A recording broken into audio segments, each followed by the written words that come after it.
ये हमारे संत जी हैं, बहुत बुजुर्ग संत है और इनकी बीमारी भी इनकी चलती रहती है। एक कंबल तो हम इनको दिए हैं लेकिन बहुत पतला था, इसलिए इस बार का मोटा कर है तो ओके।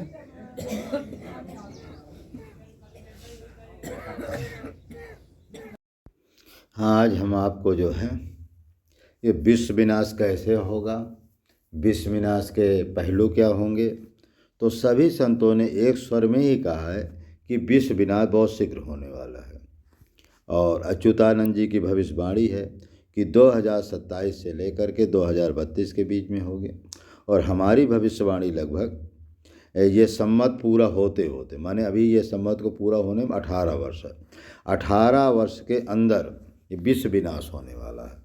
क्योंकि एक संत एक भविष्यवाणी है, उसमें बताया गया है कि जैसे ये सम्मत पूरा होगा तैसे पूरी दुनिया जो विनाश का कगार का, माने एकदम बिल्कुल शांत हो जाएगी, पूरी दुनिया का बिल्कुल विनाश हो जाएगा। केवल जो है 2/3 जनता बच जाएगी, माने भारत में 33 करोड़ जनता बचेगी, पूरी दुनिया में 33 करोड़ जनता बचेगी, माने पूरी दुनिया में 66 करोड़ जनसंख्या बचेगी। इस तरह से पूरे विश्व का विनाश हो जाएगा। पूरे विश्व का विनाश होने के बाद जो है नया सम्मत आएगा, 2021 वाला सम्मत आएगा। उस समय बिल्कुल सतयुग जैसा वातावरण हो जाएगा, 1000 वर्ष तक सतयुग जैसा वातावरण रहेगा। क्योंकि एक एक गांव में केवल 10-10 20-20 लोग बचेंगे, मीलों पर चिराग दिखाई देगा, कोई खेती जोतने वाला नहीं मिलेगा, तो भारत अखंड हो जाएगा। इस तरह से वो विश्व विनाश होगा। विश्व विनाश को मैंने भी समाधि में देखा, स्पष्ट देखा। मैं देख रहा हूँ कि जो है आकाश से जो है गोलाकार जो है पिंड गिर रहे हैं, लगभग 2-2, 3-3, लगभग 5-5 किलो का, माने आकार का, माने लगभग 3-3 फुट लंबा चौड़ा के आकार का जो है आकाश से जो है पिंड गिर रहे हैं, गोलाकार पिंड गिर रहे हैं, अग्नि के समान वो पिंड गिर रहे हैं। और जिस गांव में पिंड गिरते हैं, जिस शहर में पिंड गिर रहे हैं, ऐसा लगता है कि जैसे वो पिंड गिर रहे हैं तो जनसंख्या या जनता सुन करके या देख करके अपना घर दुआर सब छोड़ करके भागती है। और ऐसे भक्ति कि कोई आतंकवादी हमारे पीछे पड़ा है या हमारे घर में कोई आतंकवादी हमला करने वाला, तो सभी लोग अपना घर द्वार छोड़ करके जंगल की तरफ भाग रहे हैं। लेकिन अब जंगल तो शहरों में कोई जंगल होता नहीं, लेकिन लोग बाग क्या करते, जो रास्ता जिसको मिलता ही है उसी रास्ता में वो भाग रहे हैं। कोई ना कोई धन दौलत जो घर में संपत्ति है, कोई धन संपत्ति को ले नहीं रहा, यहाँ तक कि अपना कपड़ा भी नहीं ले रहा, कि ना कोई अपने बाल बच्चों को पकड़ रहा है, ना अपने कोई धन संपत्ति पकड़ रहा है, ना कोई जो है अपने, माने कोई भी मोह ममता नहीं। उस समय केवल सारी जनता भागने में लगी, जो जिस रास्ता पा जाता, जो जिस मार्ग पा गया। भाई शहरों में तो बड़े बड़े नाना प्रकार के मार्ग होते हैं, गांव में भी मार्ग होते, जो जिस मार्ग का पा गया उसी मार्ग में वो दौड़ रहा, भाग रहा, कहाँ जा रहा कोई ठिकाना उसका नहीं। ठीक है, इस तरह से जो है ये विश्व विनाश होता है। विश्व विनाश के बाद अच्छा उसमें ये भी देखा जा रहा है कि जो जनता जो आदमी जो है गिर गया, मर गया, कोई किसी को उठा नहीं रहा है। और यहाँ तक कि न कोई किसी का अग्नि संस्कार कर रहा है, न कोई जो है किसी को उठा रहा है, न कोई किसी की सुध ले। अपने घर परिवार में धन संपत्ति जो गाड़ी है रखी है, सोना चांदी, उसे भी कोई लेकर के नहीं भाग रहा, बिल्कुल एकदम बिल्कुल छोड़ रहे हैं। और ऐसा लग रहा है कि दुनिया बिल्कुल आतंकवादी की तरह, पागल हाथी की तरह भाग रहा है। ये देख करके हम भी भागना चालू किए। लेकिन हम जब भागना चालू किए तो भागते भागते गए, एक बहुत बड़ी लंबी गुफा थी, उसी गुफा में घुस गए, हमारी जान बच गई। तो इससे सिद्ध होता है, ये पहले समाधि में, पहले जो है ध्यान में हमने ये देखा। ठीक है, फिर दूसरे ध्यान में हम देख रहे हैं, दूसरे दिन के ध्यान में देख रहे हैं, या 2-4-10 दिन के बाद ध्यान में देख रहे हैं कि अब क्या हो रहा है। आकाश में जो है लड़ाकू विमान दिखाई दे रहे हैं, और लड़ाकू विमान में जो है मिसाइलें या तोपों की तरह, मिसाइलें माने आकाश में विमान दौड़ रहे हैं। उसमें जो है विमानों में जो है मिसाइलें छोड़ी जा रही हैं, और इतने विमान हैं जिसकी गणना हम नहीं कर सकते हैं। असंख्य विमान आकाश में दिखाई दे रहे हैं। ठीक है, और उसमें मिसाइलें छोड़ी जा रही हैं। और वो मिसाइलें छोड़ी जा रहे, अब कहाँ गिर रही हैं ये हमें पता नहीं है, क्योंकि मिसाइलें अंधाधुंध मिसाइलें छोड़ रही हैं। बहुत सारे असंख्य विमान हैं, उन्हीं विमान लड़ाकू विमान हैं, उन्हीं लड़ाकू विमानों में वो मिसाइलें छोड़ी जा रही हैं। जो पता नहीं कहाँ वो मिसाइलें छोड़ रही, कहाँ गिर रही, कोई नहीं जानता। तो इस तरह से जो है विनाश हो रहा है। फिर हम देख रहे हैं कि जब पूरा ये विश्व विनाश हो जाता है, कुछ नहीं बचता है, फिर हम देख रहे हैं कि हम एक जो है प्रयागराज से चित्रकूट जो है बैलगाड़ी से यात्रा कर रहे हैं। यात्रा करते करते हम देख रहे हैं कि जहाँ देखते हैं 10-12 लोगों का झोपड़ा बना हुआ है, ना कोई खेती है, ना कोई पाती है, ना कोई विशेष जानवर है, और बगीचे भी बहुत कम दिख रहे हैं। तो इस तरह से हम उधर से आ रहे हैं, तो लोगों से पूछते भैया कैसे क्या है, तो लोग कहते हैं कि बहुत बड़ा विनाश हुआ था, उस विश्व विनाश में सब कुछ नष्ट हो गया है, भगवान की कृपा से हम 10-12 लोग बचे हैं, एक झोपड़ा बना रहे, और जो झोपड़ा बना रहे हैं मिट्टी की दीवार उठा रहे हैं, उसके ऊपर छानी डाल देते हैं, और जो है टेम्पेरी जो है ये बांस का जो है माने दरवाज़ा लगा देते। कोई असला दरवाज़ा नहीं, कोई न दरवाज़ा है उसमें, माने बांस का दरवाज़ा है टेम्पेरी, और जो है कोई ताला वाला भी नहीं है। हाँ, इस तरह से आते हैं तो लोग, अच्छा खेती पाती बिल्कुल नहीं दिखाई दे, लिखा है ना कि मीलों पर चिराग दिखाई देगा, कोई खेती जोतने वाला, और कोई किसी की खेती होती नहीं। हाँ, कहीं कहीं जो है 5-5, 10-10 फुट में, 5-5, 4-4 फुट में अरहर का पौधा कहीं कहीं देखा, और कहीं कहीं भैंस और गाय भी हमको दिखाई दिया। तो लोगों से हमने पूछा कि आगे हमको जाना है, तो सभी लोग कहें कि ये पगडंडी है, ये पगडंडी। कहीं हमको ना रोड दिखाई दिया, ना महल दिखाई दिया, ना मकान दिखाई दिया। तो वहीं पगडंडी में आगे भी जाते तो वहाँ भी यही समस्या है, 10-20 लोगों का झोपड़ा बना हुआ, उसी झोपड़ा वो रह रहे हैं, टाटा हुआ है, उसी में ना कोई खेती पाती नहीं दिखाई दे रहा। अपना गाय भैंस का दूध भी खा लेते हैं, जो अरहर के कुछ पौधा खिले हुए हैं वो अरहर के पौधा से अपना गुजारा कर लेते हैं, कुछ जो है फल फूल हैं, पेड़ पौधे के फल फूल है, उससे अपना गुजारा कर लेते हैं। इस तरह से जो है सभी लोग जो है दिखाई दे रहे हैं। इस तरह से धीमे धीमे हम जो है पगडंडी होते हुए, अच्छा पगडंडी भी जब देखते हैं मुश्किल से 2 किलोमीटर 3 किलोमीटर जब हम चलते हैं, तब फिर 10-20 लोगों का फिर झोपड़ा दिखाई देता है। मान एक गांव में केवल 10-20 लोग बचते हैं, वहीं 10-20 लोग गांव को छोड़ करके बाहर बगीचा में या खेती में जा करके और वहीं अपना झोपड़ा बना लेते हैं, झोपड़ी बना करके अपना रहते हैं, अपना खाते हैं, पीते हैं, रहते हैं। उनको कोई ज्ञान नहीं कैसे खेती किया जाए, कैसे जो है क्या किया जाए। इतना ज़रूर ज्ञान है कि गाय भैंस दोहने उनको आता है, और अपना जो पौधे अपने आप जो है खेती से माने ज़मीन से निकलते हैं, उसी पौधे से का जो बीज होता है उसी को अपना जैसे तैसे उबाल करके खा लेते, क्योंकि आटा चक्की का ज्ञान नहीं, उन्हें शुरू में कोई ज्ञान नहीं होता। ठीक है, इस तरह से विश्व विनाश हमने देखा, और धीमे धीमे ये तो कुल मिलाकर के इस तरह से माने विनाश होने के बाद ऐसे लोग रहेंगे, झोपड़ों में रहेंगे। जैसे 500 साल पहले गांव में आप देखे होंगे कि पहले खेती नहीं होती थी, खेती होती थी, लेकिन ये है कि लोग हल से जोतते थे या फावड़ा से अपना कुदाली से करते थे, इस तरह से अपना जीवन बिताते थे। इस तरह से ये विश्व विनाश होने वाला है, लेकिन विश्व विनाश 5 प्रकार से होगा और समय लगेगा। 2027 से लेकर के और 32 नहीं, हम तो कह रहे 18 वर्ष तक ये लगातार ये विश्व विनाश चलता रहेगा।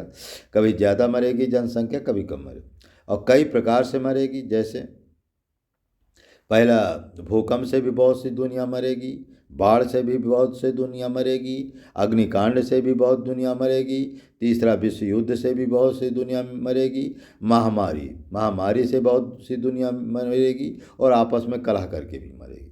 इस तरह से 5 प्रकार से विश्व विनाश होगा। इसीलिए हम सभी लोगों से कहते हैं कि भैया अपने बाल बच्चों से कहो कि हनुमान चालीसा का पाठ करें, यही एक उपाय है सबसे सरल, बाकी और कोई सरल उपाय नहीं। और दूसरा उपाय, यदि भगवान धन संपत्ति दिए हो तो साधु संतों की सेवा करो। हमारे यहाँ देखो हर अमावस्या पूर्णिमा को भंडारा होता है। हम भंडारा इसीलिए करते हैं, तुम्हारे कल्याण के लिए करते हैं, तुम्हारे बाल बच्चों के कल्याण के लिए करते हैं। हमारा निजी कोई संकल्प नहीं है, न कोई हमारी निजी अभिलाषा है, न हमको इस पुण्य और पाप से कोई मतलब है। देते हो तो कर देते हैं, नहीं दोगे तो नहीं करेंगे। और हमारा कोई भंडारा करने और न करने से न कोई हानि है, न कोई लाभ है। ठीक है, यदि आप अच्छा, एक आप लोगों को ये मन में भावना रखना चाहिए, भाव रखना चाहिए कि महाराज जी महाराज जी कृपा करके हमसे कुछ पैसा मांग लेते हैं, कृपा करके हमसे कुछ पैसा मांग लेते हैं हमारे कल्याण के लिए, जिससे हमारा कल्याण हो रहा है। और बल्कि हमारा ही आप लोगों को कृतज्ञ होना चाहिए, क्योंकि हाँ आप पैसा देते, उस पैसा का हम जो है सदुपयोग कर देते हैं, भंडारा कर देते हैं, साधु संतों की सेवा कर देते हैं, दवा इलाज करा देते हैं। इससे क्या होता है, तुम्हारा कल्याण हो जाता है। तुम्हारे कल्याण के लिए ही करते हैं, लेकिन फिर भी तुम्हारे अंदर भ्रम घुसा हुआ है कुछ लोगों के अंदर कि महाराज जी अब हम पैसा नहीं देंगे, सोचते हैं अरे कहाँ से ज़्यादा पैसा हो गए। तो इस प्रकार का नाना प्रकार का जो भ्रम है ये तुम्हारे अंदर घुसा हुआ। अच्छा, इसीलिए तुम्हारा कल्याण नहीं होता। कोई जो है 1000-2000 रुपया डाल देता, सोता बहुत बड़ा मैंने पहाड़ डाल दिया, और हमारे ऊपर एहसान जमाता, अरे महाराज जी को हम इतना दे रहे, अरे तुम हमको क्या दे रहे हो भाई, भंडारा हो रहा, साधु संतों की सेवा हो रही, तो उनको दे रहे हो, हमें नहीं दे रहे हो। और दूसरी बात, तुमको कृतज्ञ होना चाहिए कि हम पैसा दिए, महाराज जी सदुपयोग कर रहे हैं, और यही बहाने से हमारा कल्याण हो जाएगा। उल्टा हमारे ऊपर एहसान जमाते हो, और हम ही से कहते हो महाराज जी कुछ कृपा करो, दया करो। अरे भैया हम क्या कृपा दया करें, कौन तुम हमको देते हो भाई? जो देते हो साधु संतों का हम भंडारा कर देते हैं, जो साधु संतों जो खाएंगे पिएंगे उनके द्वारा जो तुमको पुण्य मिलेगा वो मिलेगा। हमसे कुछ ना मांगो, हमसे कोई आशा ना रखो। हाँ ठीक। और हम कोई अपने लिए तो कुछ करते ही नहीं, साधु कभी अपने लिए कुछ करता ही नहीं। आप लोग देते हैं, हम भी साधु संतों की सेवा में लगा देते हैं, अपने घर परिवार को खिलाते हो पिलाते हो। उनसे क्यों नहीं मांगते? उनसे कहो ना कि भैया हमने तुमको इतना दिया, लेकिन मोह के वशीभूत में छल से कपट से ला करके पैसे इकट्ठा करते हो, यही विनाश का कारण बनता है। अच्छा, जो विनाश हो रहा है ये 3 कारणों से विनाश हो रहा है। पहला कारण है कि आप लोग जो है गौ माता की सेवा नहीं करते, पहला विनाश का कारण है। दूसरा कारण है समय पर बहन बेटियां अपना शादी ब्याह, माता पिता जो बहन बेटियों की समय पर शादी ब्याह नहीं करते हैं, वो भी पाप जो है वो पाप जो आधा माता पिता को लगता है और बेटा बेटी को लगता है। उस पाप के कारण ये विनाश हो रहा है। ठीक। तीसरा विनाश इसलिए हो रहा है कि जो प्रकृति है, प्रकृति की आप लोग रक्षा नहीं करते हैं, प्रदूषण की रक्षा, वातावरण की रक्षा नहीं करते हैं, भच खाते हैं पीते हैं, अपना सब कुछ गलत कर सलत करते हैं। इस कारण से ये प्रकृति रूठी हुई है, इस तरह से विनाश होने वाला है। तो ये सब विनाश का पाप का कारण तुम ही हो। कहते पाप पर आए सब न, रात दिन झूठ चमारी बेईमानी बुरे कर्म चरित्रहीन, यही सब कारण। पहले के लोग देखो धोती कुर्ता पहनते थे और बढ़िया जो है सादगी से रहते थे, पूजा पाठ करते थे, धर्म कर्म करते थे। लेकिन आज जो है सब नष्ट हो गए। अच्छा, दान कहाँ देते हो? दान की बात, दान वहाँ देते हो जहाँ या तो ट्रस्ट बना हुआ है या करोड़ों की प्रॉपर्टी, बड़े बड़े कथावाचक है, बड़े बड़े मठाधीश है, जहाँ अरबों खरबों रुपया पड़ा हुआ, वहीं आप लोग दान देते, जिस दान का कोई उपयोग नहीं। क्योंकि वहाँ जो है दिया हुआ दान का कोई महत्व नहीं, क्योंकि वहाँ जो बिल्डिंग बन रही है ऐशो आराम के लिए बिल्डिंग बनाई जा रही, तुम अपने लिए ऐशो आराम के लिए कर रहे हो, जो भगत आता उनके ऐशो आराम के लिए, जो महंत है वो भी ऐशो आराम करता, गाड़ी घोड़ा से ऐशो आराम करता, तो पुण्य कहाँ से मिले? इसीलिए पुण्य नहीं मिलता। भजन की बात है, भजन में भी यही समस्या है। कोई अच्छा महात्मा के चक्कर में पड़ते नहीं हो। जो बड़े बड़े मठाधीश हैं, कथावाचक हैं, जो एक भी माला नहीं जपते हैं, उनके आप शिष्य बन जाते हो। जो तुम्हारा पुण्य है वो भी वो सब ले लेते हैं। वहीं दान करोगे, वहीं पूजा पाठ करोगे, वहीं जो है आपको। तो ऐसे गुरु से गुरुमंत्र लेने से कोई फ़ायदा नहीं। क्यों? क्योंकि जो गुरुमंत्र आपने लिया कि वो महात्मा तो कभी पुण्य किया नहीं, जब वो पुण्य नहीं करेगा तो तुम्हें उस गुरु का पुण्य मिलेगा कहाँ से? ठीक, इस तरह से तुम्हें भी कोई पुण्य नहीं मिलेगा। और जब पुण्य मिलेगा ही नहीं तो तुम्हारा कल्याण कैसे होगा? तो इसलिए कहते गुरु लालची चेला लोभी, नरक में हो वह ठेला ठोल। इस तरह से जीव का जो है कल्याण नहीं होता। इसीलिए हम बार बार कहते हैं कि यदि आपको गुरुमंत्र लेना है, किसी जंगल में एकांत में रहने वाले महात्मा से गुरुमंत्र लो, जो कि कम से कम 1 घंटा 2 घंटा माला फेरता हो, भजन पूजा करता हो, धर्म कर्म करता हो। यदि ऐसे लोगों से यदि आप गुरुमंत्र लेंगे तो आपको पुण्य मिलेगा। और जो बड़े बड़े मठाधीश हैं, बड़े बड़े कथावाचक हैं, जो कभी एक माला तक नहीं फेरते हैं, कोई साधु सेवा नहीं करते, ऐसे लोगों से गुरु मंत्र लोगे, न तुम्हारा कल्याण होगा, न गुरु का कल्याण होगा। चाहे दान करो, चाहे भजन करो, कुछ नहीं कर ले। और फिर भी कहते हैं हम बहुत दान, खुद बहुत सा दान पुण्य करते हैं, बहुत सा सत्कर्म करते हैं, बहुत सा जो है वो करते हैं, पूजा पाठ करते हैं। क्यों? अरे पूजा पाठ करते कहाँ हो? आप अपने गुरु का चरण तो देखो, गुरु को तो देखो। न गुरु के प्रति, न गुरु तुम्हारा एक माला फेरता है, न तुम माला फेरते हो। जब सच्चा गुरु के चरणों में जाते ही नहीं तो कल्याण कैसे होगा? इसीलिए हम कहते हैं जो जंगल में रहते हो, एकांत में रहते हो, चित्रकूट में देखो अच्छे अच्छे महात्मा हैं, ऐसे जंगल में एकांत में रहने वाले महात्माओं से गुरु मंत्र लो, फिर भजन करो, फिर देखते हैं कल्याण। और जो जंगल में एकांत में रहते हैं उनकी सेवा करो। अब इसमें देखो जो महात्मा हैं चित्रकूट के महात्मा बेचारे बहुत, चित्रकूट के महात्मा टूटी फूटी झोपड़ियों में रहते हैं। बहुत से ऐसे महात्मा जिनके पास जो महीना में राशन तक नहीं है, भंडारा किसी तरह से भंडारा में गुजारा करते, 10 20 25 मिल गए उसी से गुजारा कर। तो जंगल में जो चित्रकूट के महात्मा हैं बेचारे बहुत गरीब किस्म के हैं, उनके पास बहुत अधिकतर जैसे 500 महात्मा हैं, 1000 महात्मा, जिसमें 1000 में कम से कम 500 महात्मा गरीब है, 500 महात्मा सुखी है। तो जो 500 महात्मा गरीब, उनके लिए अपना भंडारा की व्यवस्था करना, राशन की व्यवस्था करना, किसी के पास कुटी नहीं है, झोपड़ी नहीं है, कुटी नहीं है तो झोपड़ी ओपड़ी बना देना, ये सब सत्कर्म है। यदि ऐसा तुम लोग करोगे तुम्हारा कल्याण निश्चित है। समझ में आया? लेकिन तुम लोग कुछ अच्छा कर्म करते नहीं, इसीलिए भोग विलास में मग्न रहते हो और मरने के बाद घोर नरक जाते हो, और यही सब कारण है। ठीक है, तो इस तरह से तुम्हारा कल्याण ना हुआ है ना कभी होगा। और अच्छा, जो सही काम करता है उसको लोग पूछते नहीं। अब देखो हमारी पुस्तक बिल्कुल खुली पुस्तक के समान, हम जो हमेशा जो है देखो पहले जो हनुमान चालीसा की पुस्तक बांटते हैं, फिर हनुमान चालीसा का पाठ करवाते हैं। और हनुमान चालीसा का पाठ इसलिए करवाते तुम्हारे बाल बच्चों का कल्याण हो, तुम्हारे जो है परिवार का कल्याण हो, और पितरों का उद्धार हो, ग्रह बाधाएँ कम हो, तुम्हारे घर में बरकत हो। लेकिन इतना होने के बावजूद भी भंडारा में आप लोगों का सहयोग पर्याप्त नहीं आता। देखो ये छोटा सा भंडारा हुआ, इतने लोग हमारे व्हाट्सएप में 1000 जुड़े हैं, 1000 जुड़े होने पर भी जो है जुड़े होने पर भी 25,000 रुपया भी ठीक से आप लोग नहीं दे पाते। कोई देता, कोई किसी महीना दिया, कोई किसी महीना नहीं दे पाता, इसलिए भंडारा ठीक से हो नहीं पाता। और यही विनाश का कारण है कि तुम लोगों के अंदर श्रद्धा भक्ति सब खत्म हो गई है। और हम भी देखते हैं कि यही परीक्षाएं होती है। भगवान कहते ठीक है, नहीं साधु संतों की सेवा नहीं लगाते ना, एक ऐसी आंधी चलेगी, सब नाश हो जाएगा, धन संपत्ति भी नाश हो जाएगा, महिला टारी भी नाश हो जाए, बैंक बैलेंस है वो भी नष्ट हो जाएगा, तुम्हारा परिवार है वो भी सब नष्ट हो जाएगा, कुछ बचेगा? कुछ नहीं बचने वाला।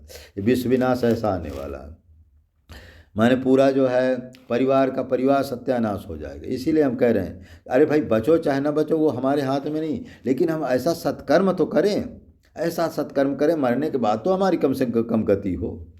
तो ना आप जो है सत्कर्म करने को तैयार हैं, ना पूजा पाठ करने को तैयार हैं, ना अच्छे महात्मा के शरण में जाने को तैयार हैं, और हमें कुछ ज़रूरत नहीं है। हम तो हनुमान जी की मूर्ति की स्थापना हो जाए बस हो गया, रहने को अपने पास आइए है, 2 रोटी खाने पीने की कमी नहीं है। आप लोग देंगे तो भंडारा करेंगे, नहीं तो इसको भी बंद कर देंगे, हमें कोई ज़रूरत नहीं। ठीक है, इस तरह से आप लोग जो है मन वचन कर्म से साधु संतों की सेवा करो, जिससे तुम्हारा कल्याण हो जाए। इसके सिवा कल्याण का कोई उपाय नहीं है। तो हमने सब कुछ आपको बता दिया। कवि सूरदास जी की भी वाणी है कि सम्मत 2000 के ऊपर ऐसा योग परे, अकाल मृत्यु जग माही व्यापे पर जा बहुत मरे, काल ब्याल से सोई बचेगा जो सतगुरु का ध्यान धरेगा, पूर्व पश्चिम उत्तर दक्षिण चौं दिस काल फिरे, सूरदास हरि किया लीला टारे नाही टरे।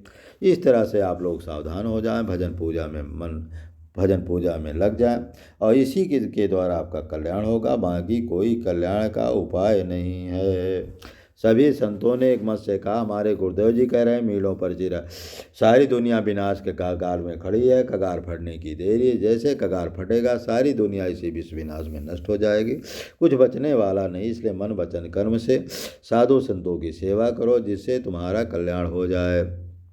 इस कल्याण के द्वारा ही तुम्हारा काल काम होने वाला है, बाकी और कोई उपाय नहीं है। पाठ करे कोई छूटे बंध महासुख होई, जो हनुमान चालीसा होय सिद्ध हरि गौरी तुलसीदास सदा की जय नाथ हृदय में मेरा अंतिम कट हरण मंगल मूरत रूप राम लखन सीता सहित हृदय बसो स्वर भू। हाँ हो जाए संत भगवान राम नाम की राम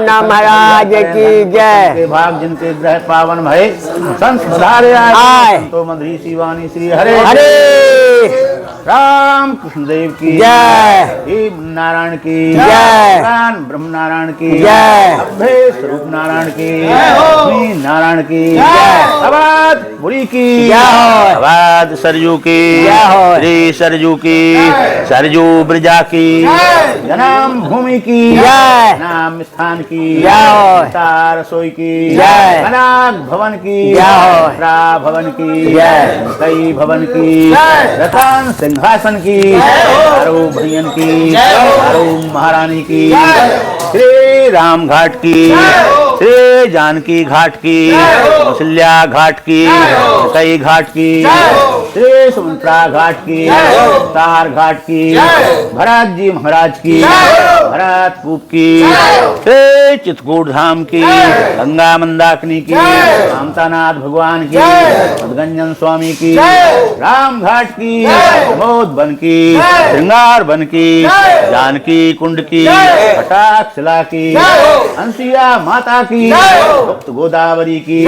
मड़फा महोदय की भरत कूप की व्यास कुंड की सूर्य कुंड की बाके सिद्ध की कोट तीर्थ की कोट देवाग्ना की हनुमान धारा की नरसिंह धारा की दरभंग मुनि की शिक्षण मुनि की चार धाम की चार संप्रदा की वामन द्वारे की कोट वैष्णव की दिया पुजारी की कोठारी भंडारी की पूर्णा महारानी की हाँ, चार संप्रदाय की, बावन द्वारे की, अनंत कोट वैष्णव की, दाता भोक्ता की, परमहंस श्री गंगा रामदास जी महाराज जी की, परमहंस श्री बेनी माधवदास जी महाराज जी की, परमहंस श्री राम मंगलदास जी महाराज जी की, संपूर्ण चित्रकूट की, संपूर्ण अयोध्या की, संपूर्ण वृंदावन की, हमारे सारे भक्तों के, उनके माता पिता की, उनके भाई बंधु की, उनके गुरु गोविंद की, उनके बाल गोपालों की, उनके संपूर्ण परिवार की, चार संप्रदाय की, बावन द्वारे की, अनंत कोट वैष्णव की,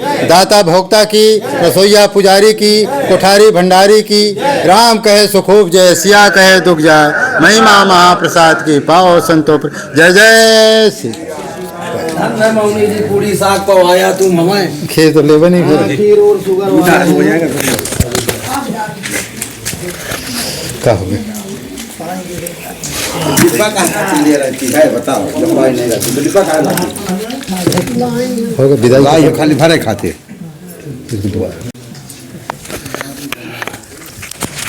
शुरू कर दो। आप इधर जैसे जैसे एक एक चिट्ठी के हाँ ले लें, मैं लेता जाऊँ दोनों काम कर देंगे।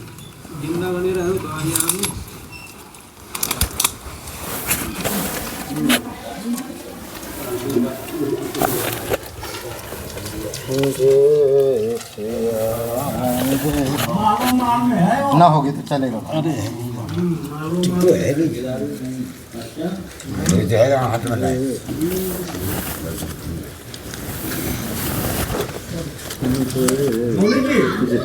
पूरी साग बना क्या तो पुराने पर भी आ रहे बढ़िया पूरी बढ़िया बढ़िया कुछ थोड़ी साग लेते जाइए गाय माता जी के यहाँ। अब तो सेवा भी कराना है,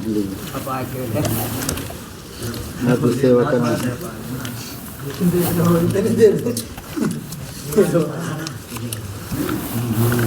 मौनी जी कोई जरूरी नहीं। अरे नहीं तो रख ले आओ काम है अकेला तो लाइबे नहीं मैं ले आओ ले आना बाद में। बांट के ले आओ फटाफट आगे मैं ले आऊँ तब काम खीर उठ फेरो ना यार फलारी मात ना खीर पाएगा पूरी नहीं पा रहे तो मैं भी वो लेकर के आ रहा हूँ। अरे आदेश नहीं भैया चालू करो पूरी साखी लेकर के चालू करके ये सब आदेश निकाल धीरे फिर बहुत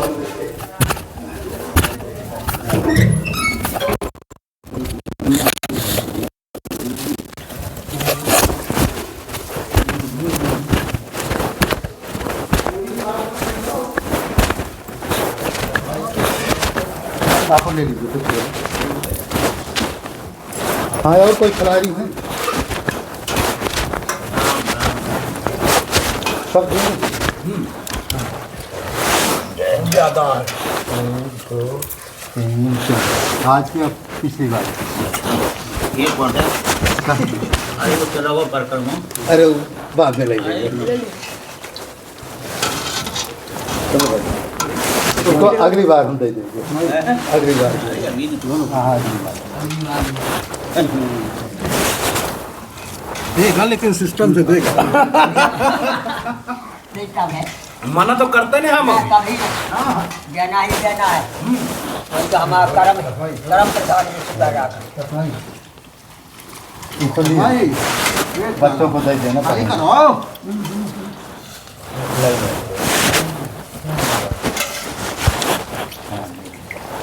अपना ही खा पाओ हाँ बोलिए चलिए बोलिए तुम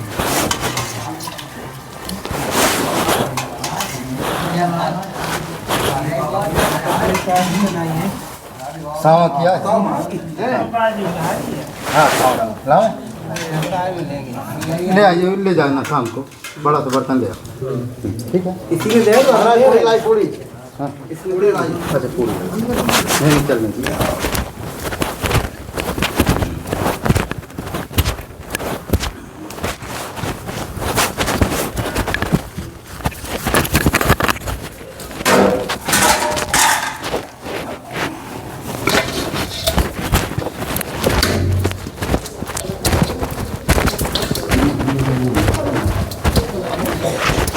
बड़ा तेल लगा है उतने बड़े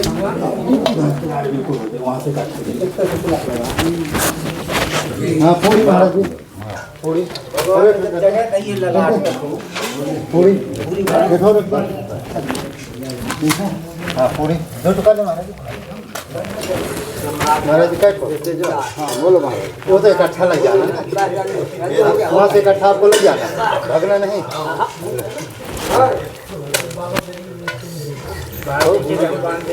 महाराज पूरी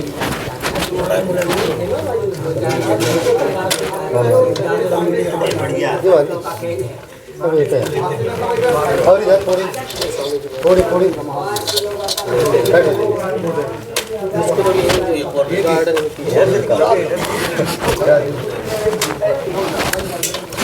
हाँ इधर पूरी महाराज सब्जी लाओ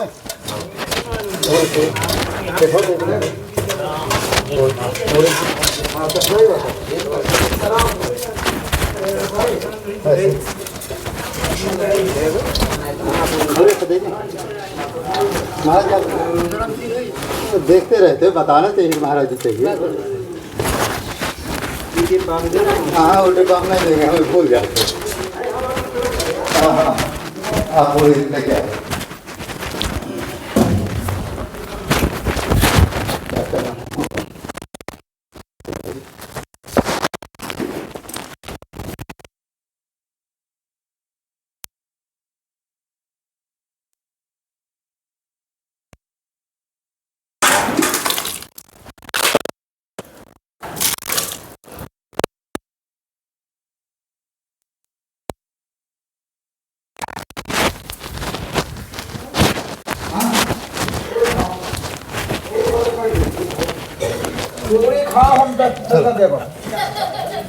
हाँ यह साग से महापूरी नहीं महापूजा जो चाहिए बताओ ये ऐसा सब्जी पालक की भाई।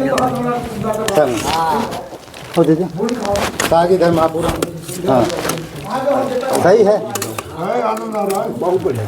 चलो और इधर हम कहा जाने जब हम हो पाएंगे तब समझ में आएगा राधे जी थोड़ा सा ले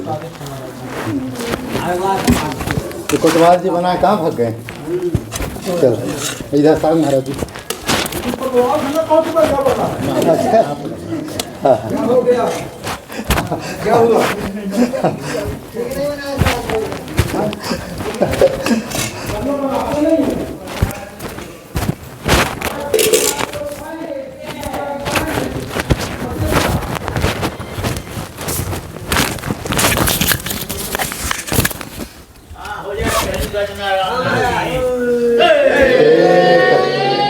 क्या लाना है अच्छा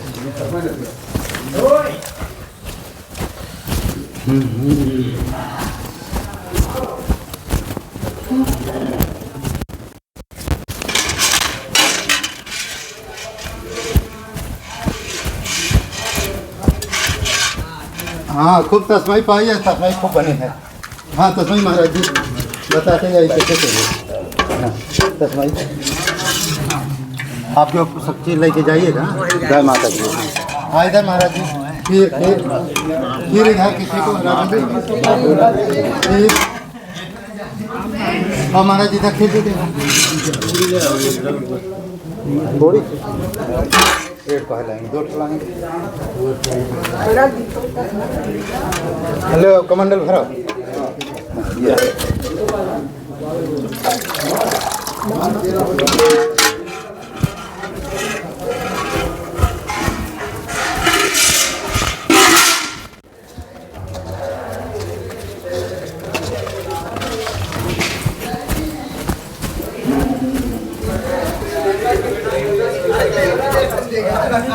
हाँ पूरी पहला मांगो अच्छा हाँ कट दे और इधर पूरी से महापूरा ग्वालियर क्षेत्र नहीं है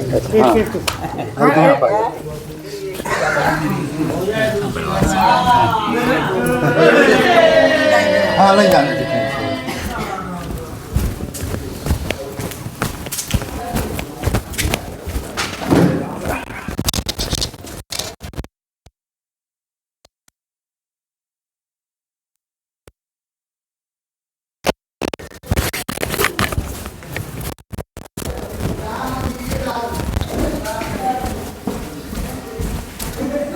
हाँ कट पूरी चाहिए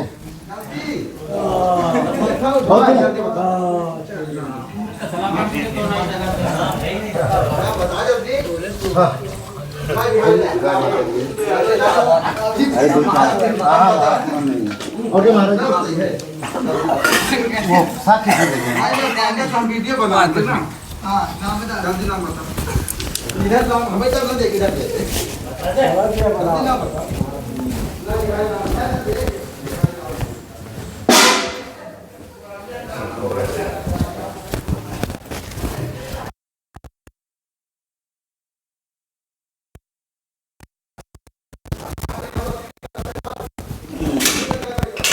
साग